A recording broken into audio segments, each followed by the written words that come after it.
ബിന്ദുവും നീയല്ലോ, ബുദ്ധിയും യുക്തിയും ശക്തിയുമേകനെ.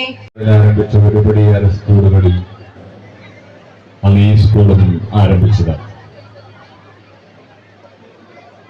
അതൊരിക്കലും പാഴായി പോയില്ല, അതൊരിക്കലും നല്ല നിലക്കായില്ല എന്ന് പറയേണ്ടി വരാത്ത വിധം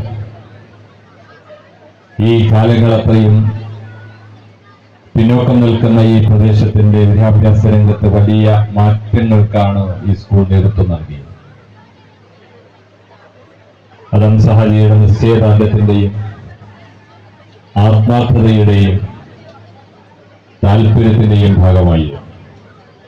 അതവിടെ സ്വാഗത പ്രാസംഗികൻ പ്രിയപ്പെട്ട അനസ് മാസ്റ്റർ സൂചിപ്പിച്ചത്, ഒരു പിതാവിനെ പോലെ, ഒരു സംരക്ഷകനെ പോലെ, ഒരു ശാസ്ത്രജ്ഞ രൂപത്തിൽ അർഹതയുള്ളയാളെ പോലെ എനിക്കെന്ന പോലെ മറ്റുള്ളവർക്കും അതേ അനുഭവങ്ങൾ ഹംസഹാജിയിൽ ഉണ്ടായിട്ടുണ്ട് എന്ന് ഞാൻ സൂചിപ്പിച്ചത്, കേരളത്തിലെ വിദ്യാഭ്യാസ രംഗത്ത് മറ്റൊരു സംസ്ഥാനത്തും ഇല്ലാത്ത വിധം ഇതുപോലെ എയ്ഡഡ് സ്ഥാപനങ്ങൾ ഉണ്ടാക്കി മാനേജ്മെന്റും ഗവൺമെന്റും പങ്ക് വഹിച്ചുകൊണ്ട് നമ്മുടെ വിദ്യാഭ്യാസ രംഗത്ത് വലിയ മാറ്റങ്ങൾക്കാണ് തുടക്കം കുറിച്ചത് എന്ന് പറയാൻ വേണ്ടിയിട്ടാണ്.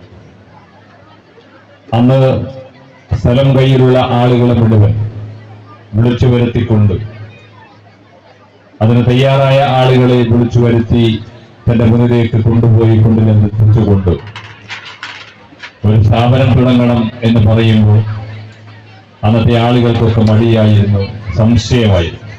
നമ്മുടെ സ്ഥാപനത്തിന്റെ ചരിത്രത്തെ കുറിച്ച് സ്വാഗത പ്രാസംഗികൻ ഇവിടെ ചുരുങ്ങിയ വാക്കുകളിൽ സൂചിപ്പിക്കുകയുണ്ടായി. ഹയർ സെക്കൻഡറി സ്കൂളിന്റെ 46ാമത് വാർഷികാഘോഷ പരിപാടികളും കഴിഞ്ഞ